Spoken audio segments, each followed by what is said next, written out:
தனியாக இல்லை, உங்கள் கூட நீங்கள் இருக்கிறீங்க. அதுவே ஒரு பெரிய ஒரு கெத்து தான். நான் தனியாக இருந்தாலும் நான் இதெல்லாம் செய்கிறேன் அப்படின்ற மாதிரி நீங்கள் உங்களை உருவாக்கிக்கணும், உங்களை நீங்கள் மோட்டிவ் பண்ணிக்கணும். ஸோ யார்கிட்டையும் போயிட்டு நான் தனியாக இருக்கிறேன், எனக்கு யாரும் இல்லை, அந்த மாதிரி ஒரு இதை நீங்கள் கொடுக்காதீங்க.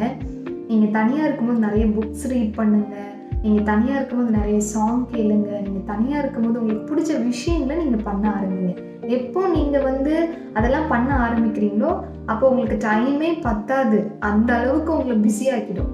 அதனால நான் தனியாக இருக்கிறேன் அப்படின்ற ஒரு இதை உங்கள் மைண்டுக்கு நீங்கள் எடுத்துகிட்டே போகாது. நீங்கள் எப்போ அது உங்கள் மைண்டுக்கு கொண்டு போயிட்டே இருக்கீங்களோ அப்போ தான் அது உங்கள் மனசில் போய் ஆழமாக பதிய ஆரம்பிக்குது. ஆமாம், நமக்கு யாரும் இல்லை, நம்ம தனியாக இருக்கிறோம் அப்படின்னு. ஸோ அந்த மாதிரி உங்கள் மைண்டை நீங்கள் செட் பண்ணவே செய்யாதீங்க.